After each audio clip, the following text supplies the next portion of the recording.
welcome back to my channel again. So today it's going to be again watercolor orchid flower.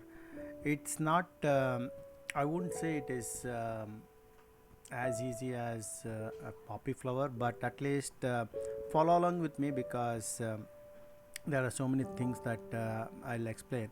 If you keep those things in mind, then I think you should be good to paint. But before that, if you are here for the first time, please don't forget to subscribe, and if you like the video, hit that like button and share it with your friends and family so that it can reach more and more people. So that actually helps YouTube algorithm to reach more and more, and also keeps me motivated. So get back to the painting. So here the main thing is you need to keep in mind apply everything layer by layer, because in the center you have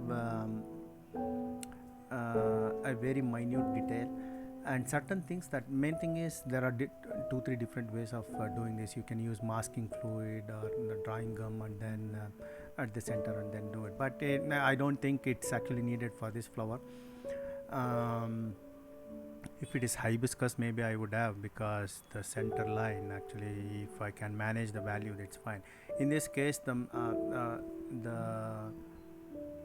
center of the flower is actually try to use a liner brush, so that way actually what happens is you can main thing is manage the edges of the small things.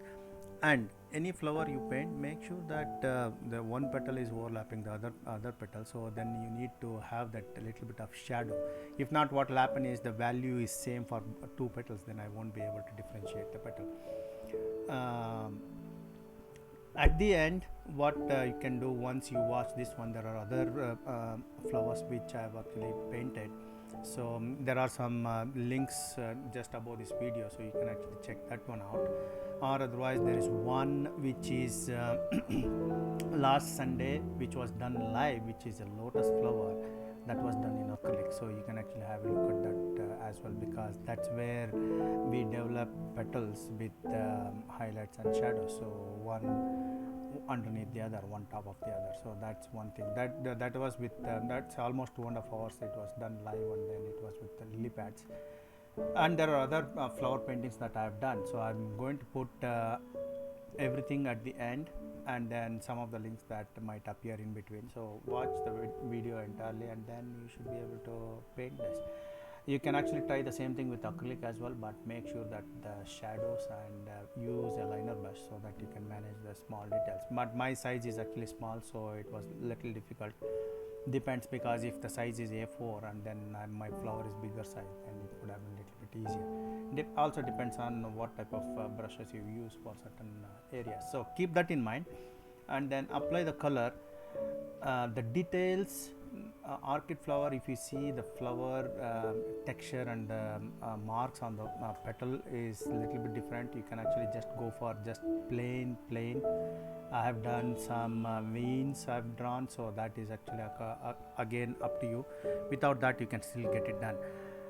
But because the paper that I've chosen is white, what actually happened is after I painted, I just wanted to let it be just like that, because white was competing with the brightness of the flower itself. This I've talked over and over again in many other videos. You have to play with contrast and the highlight.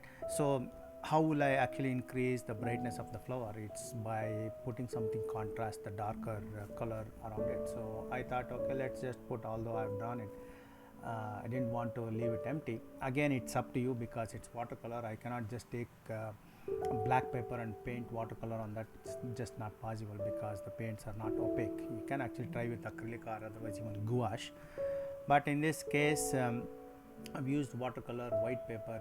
I could have used even lighter color, but still I won't be able to get that darkness around. So for that reason, what I did is bushes, far away bushes which is faded. So that's the intention I kept, and then made some marks in such a way that if I really want to frame it or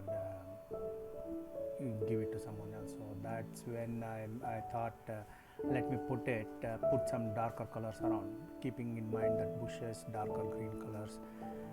Just apply those ones, so then automatically the brightness of the flower just pops out. So the You can try it, or if you don't want to put it around, then that should be more than enough too. If you like this video, don't forget to subscribe, and then I will see you in my next.